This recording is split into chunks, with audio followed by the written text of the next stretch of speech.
Hello everyone, today we're going to take a look at the Core on 4K Blu-ray. In this video I'll do a quick unboxing, walk through the specs, and I will give my thoughts about how this movie presented in my home theater and my thoughts about the movie itself.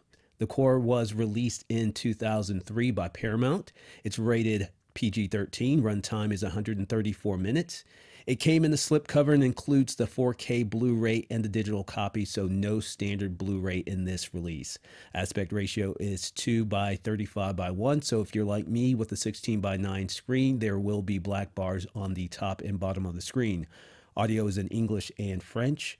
The English audio is a 5.1 DTS HD mix. English, French, and Spanish subtitles are available. Dolby Vision is also available for those with a capable display.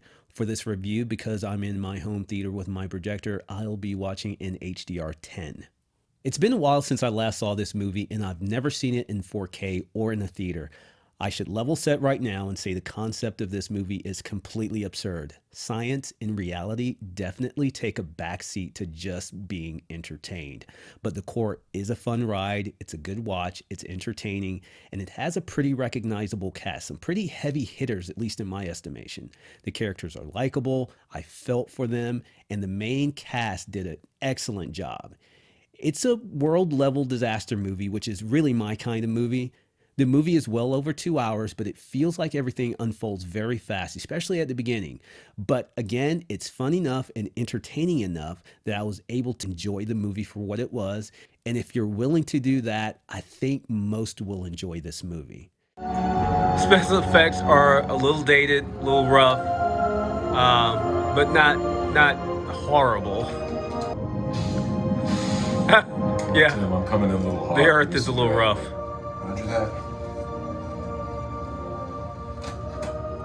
Good detail, like on her face.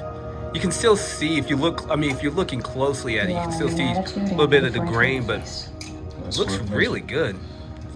Contrast looks really good. Video quality is very good. HDR helps a lot with that. It's not especially sharp, but there is a decent amount of detail. There's a little bit of grain, but it's very fine and controlled. It's not a very colorful movie. It actually leans dull with the exception of a few scenes, but generally this isn't the movie for bold and vibrant colors. The CGI is dated. It's pretty cheesy. But again, it's one of those things, at least for me, added to the charm of the movie, so I didn't have a huge problem with it. Again, the HDR is a standout here. Highlights look great, good contrast, and dark scenes look good. Video quality is good.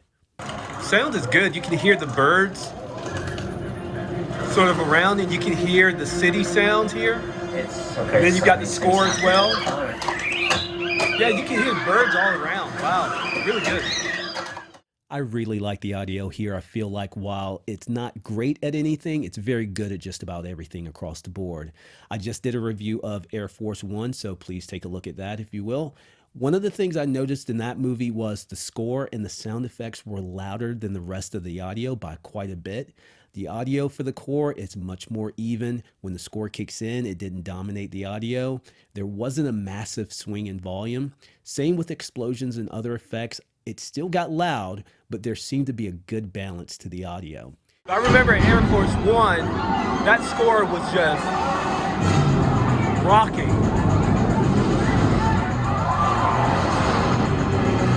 Houston, we are running out of time. Here, it's everything, the audio's a lot more even.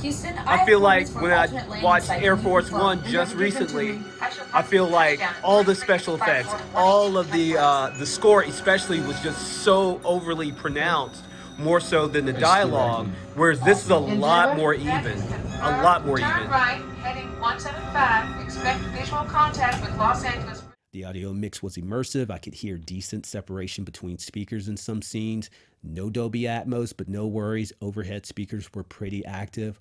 Audio is on the very cusp of being great. It's right there and I want to do it, but I'm going to be overly critical and rate it as good. If you like disaster movies and are open to some fun and not taking the movie too seriously, I think you'll like this movie. It's a very good home theater watch, definitely worth the buy for me. I have a lot on my list to watch, but I plan to watch it again soon.